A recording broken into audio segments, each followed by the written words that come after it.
Hi friends, இன்றைக்கி வீடியோவில் என்ன ரெசிபி பார்க்க போகிறீங்க அப்படின்னா தீபாவளி பலகாரம் நம்பர் 3 2 ஸ்டேட்ஸ் முறுக்கு ரெசிபி தான் பார்க்க போகிறீங்க. Maharashtra and south Indian style. So அதுவும் நம்ம மாவை ரெடி பண்ணி வச்சுக்காமல் இன்ஸ்டண்ட்டாக நம்ம வீட்டில் இருக்கக்கூடிய மாவை வச்சு எப்படி முறுக்கு செய்ய போகிறோம் அப்படிங்கிறதான் பார்க்க போகிறீங்க. அதுக்கு மெயினான இன்க்ரீடியன்ட் அரிசி மாவு. 2 ஸ்டேட் முறுக்குக்குமே அரிசி மாவு தான் மெயினான இன்க்ரீடியன்ட். ப்ளஸ் எக்ஸ்ட்ரா நம்ம என்னெல்லாம் சேர்க்குறோம் அப்படிங்கிறத பாருங்கள். நான் இந்த கிண்ணத்தில் 3 கிண்ணம் அளவுக்கு மாவு எடுத்திருக்கேன். நீங்கள் எந்த கப்பில் மாவு மெஷர் பண்ணுறீங்களோ அதை நீங்கள் அதே கப்பை நீங்கள் யூஸ் பண்ணிக்கோங்க. 3 கப் அளவுக்கு அரிசி மாவு எடுத்திருக்கேன். 1 கப்பு அரிசி மாவு அப்படின்னா 1.5 ஸ்பூன் கடலை மாவு சலிச்சு வச்சுக்கோங்க. அரிசி மாவும் சலிச்சு வச்சுக்கோங்க. நான் ஆல்ரெடி எல்லாமே சலிச்சு ரெடியாக வச்சுருக்கிறதுனால டைரெக்டாக எடுத்து யூஸ் பண்ணுறேன். ஒரு கிண்ணத்துக்கு 1.5 ஸ்பூன் கடலை மாவு, அப்போ டோட்டலாக 4.5 ஸ்பூன் கடலை மாவு நான் எடுத்திருக்கேன். ஸோ இதில் மாவு அப்படின்னு பார்த்தோம் அப்படின்னா அவ்வளவுதான்.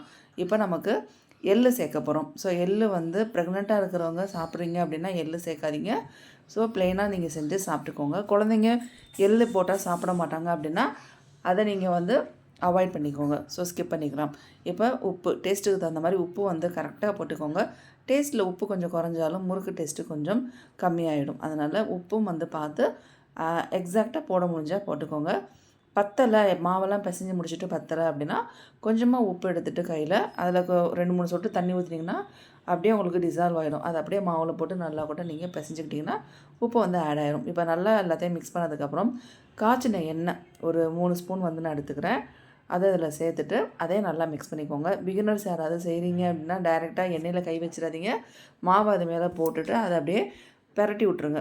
இது நம்ம 3 ஸ்பூன் கொஞ்சமாக தான் எடுத்துருக்கோம். அதனால் டக்குன்னு மாவு போட்டதுமே உங்களுக்கு நார்மல் ஆகிடும். அதிகமாக இருந்தால் மட்டும்தான் உங்களுக்கு சூடாக இருக்கும்.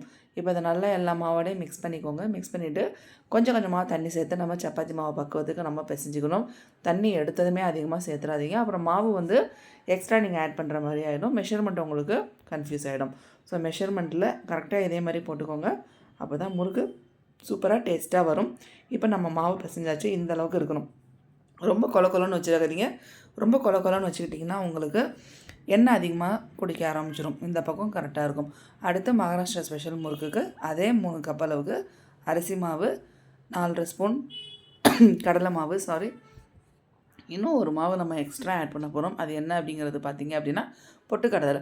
ஸோ பொட்டுக்கடலை இதே ஸ்பூன்லேயே 4.5 ஸ்பூன் அளவுக்கு பொட்டுக்கடலை. ஸோ பொட்டுக்கடலை நான் க்ளீன் பண்ணி வச்சுருக்கிறதுனால டேரெக்டாக ஸ்பூன்லேருந்து எடுத்து மிக்ஸி ஜாரில் ஆட் பண்ணிவிட்டு அதை அப்படியே பவுட்ரு பண்ண போகிறேன். வேறு எதுவுமே இதில் சேர்க்கல. பொட்டுக்கடலை மட்டும்தான் நல்லா நைஸாக பவுட்ரு பண்ணிக்கலாம். ஸோ ஃபைன் பவுடரும் ஆனதுக்கப்புறம் அதை இதில் நம்ம சேர்த்துக்கலாம். இந்த மாதிரி அரைச்சாச்சு. இதை இப்போ நம்ம சலிக்கணும்னு அவசியம் இல்லை. ஏன்னா நம்ம இதுலேயுமே என்ன அப்படின்னா கொஞ்சம் மசாலா ஐட்டங்கள் அப்புறம் எள்ளு எல்லாமே சேர்க்க போகிறோம். அதனால் கொஞ்சம் அங்கே குறப்பாக இருந்தாலும் ஓகே.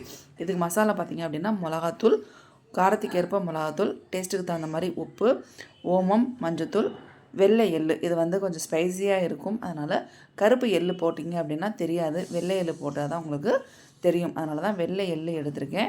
ஸோ காரமும் நீங்கள் எப்படி சாப்பிடுவீங்களோ அதுக்கு தகுந்த மாதிரி நீங்கள் சேர்த்துக்கோங்க. மஞ்சத்தூள் தேவைக்கேற்ப அதே மாதிரி சேர்த்துக்கோங்க. உப்பும் இந்த முறுக்குக்கு எக்ஸாக்டாக இருந்தால் தான் டேஸ்ட்டு சூப்பராக இருக்கும். இது எல்லாத்தையுமே இதில் சேர்த்துக்கலாம். இது எல்லாத்தையும் நல்லா மிக்ஸ் பண்ணிக்கோங்க. மிக்ஸ் பண்ணதுக்கப்புறம் இதுலேயுமே நம்ம என்ன பண்ண போகிறோம் அப்படின்னா சூடான எண்ணெயை நம்ம காய்ச்சி இதில் சேர்க்க போகிறோம். அதே மாதிரி 3 ஸ்பூன் அளவுக்கு நம்ம சேர்த்துக்க போகிறோம். நெக்ஸ்ட் இதில் பார்த்திங்க அப்படின்னா இந்த மகாராஷ்டிரா முறுக்கு பார்த்திங்க அப்படின்னா ரொம்ப ஸ்பைஸியாக தான் இருக்கும். மகாராஷ்டிராவில் ஃபுட்டே பார்த்திங்க அப்படின்னா ஸ்பைசி தான். இங்கே நம்ம நார்மல் அரிசி முறுக்கு நம்ம செஞ்சு சாப்பிட்ற மாதிரி இங்கே அது பிடிக்காது. பட் ஆனால் என்னோடய ஹஸ்பண்ட் நான் செய்கிறதுனால விரும்பி சாப்பிடுவாங்க. அதனால் வருஷம் தீபாவளிக்கு அந்த முறுக்கும் நான் செஞ்சுருவேன். பட் ஆனால் நம்ம உளுந்து அதெல்லாம் போட்டு அரைச்சிட்ருக்கிறதுக்கு நம்மக்கிட்ட டைம் இருக்காது. ஸோ இன்ஸ்டண்ட்டாக நம்ம வீட்டில் வச்சு நம்ம சூப்பராக முறுக்கு சுடலாம். அதுதான் அந்த மெத்தட். இப்போ இதை நல்லா மிக்ஸ் பண்ணதுக்கப்புறம் கொஞ்சம் கொஞ்சமாக தண்ணி விட்டு இதையும் சப்பாத்தி மாவு பக்குவத்துக்கு மிக்ஸ் பண்ணிக்கோங்க. பிசைஞ்சு வச்சுக்கோங்க. இதுலேயுமே டேஸ்ட் உப்பு கரெக்டாக இருக்குதா அப்படிங்கிறத செக் பண்ணிக்கோங்க. உப்பு கம்மியாக இருக்குதுன்னா நான் சொன்ன மாதிரி கையில் எடுத்துக்கோங்க. இல்லைனா இப்போ நான் ஸ்பேஸ் பண்ணி காமிச்சிருக்கேன் பாருங்கள். தட்டில் கொஞ்சம் ஸ்பேஸ் இருக்கும் நமக்கு. அதில் கொஞ்சமாக உப்பு சேர்த்துட்டு கொஞ்சம் தண்ணி ஒரு 2-3 ட்ராப் விட்டிங்கன்னா அது அப்படியே கரைஞ்சிடும். அதை அப்படியே மாவில் பிசைஞ்சு நீங்கள் வச்சுக்கலாம். இப்போ 2 மாவுமே ரெடி ஆயிடுச்சு. உரல் எடுத்து ரெடியாக வச்சாச்சு. இப்போ நம்ம ஒயிட் கலர் முறுக்கு தான் நம்ம செய்ய போகிறோம். இதில் என்ன அப்படின்னா அந்த ஸ்டார் அச்சு மகாராஷ்டிரா முறுக்குக்கு நான் யூஸ் பண்ண போகிறேன். இங்கே ஸ்டார் அச்சு தான் யூஸ் பண்ணுவாங்க. என்கிட்ட சவுத் இண்டியன் ஸ்டைலில் முறுக்கு போடுறதுக்கு அந்த 3 ஓட்டை உள்ள அச்சு இல்லை.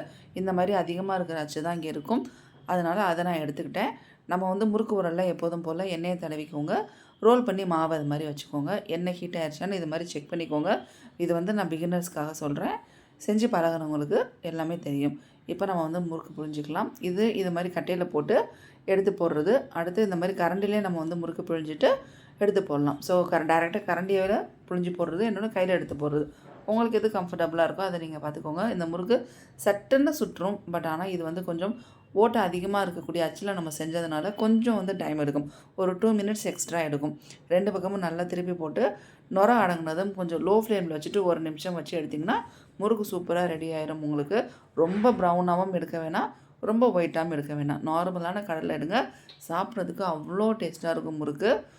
நீங்கள் ட்ரை பண்ணி பாருங்கள். இது வந்து கொஞ்சம் ஹோல்ஸ் அதிகமாக இருக்கிற அச்சில் செஞ்சதுனால முறுக்கு வந்து லிமிட்டடாக தான் வரும். நான் எடுத்திருக்க மாவுக்கு இதுவே வந்து 3 ஹோல்ஸ் உள்ளதுன்னா கொஞ்சம் எக்ஸ்ட்ரா வரும். அதை நீங்கள் பார்த்து இதை பண்ணிக்கோங்க. இப்போ நம்ம தீபாவளிக்கு பலகாரங்கள் அதிகமாக செய்கிறதுனால அளவுக்கு அதிகமாக செஞ்சோம் அப்படின்னா மூஞ்சில் அடித்த மாதிரி ஆகிடும். ஸோ அதை நாங்கள் வீட்டில் 3 பேர் இருக்கிறதுனால எங்களுக்கு இது கரெக்டாக இருக்கும்.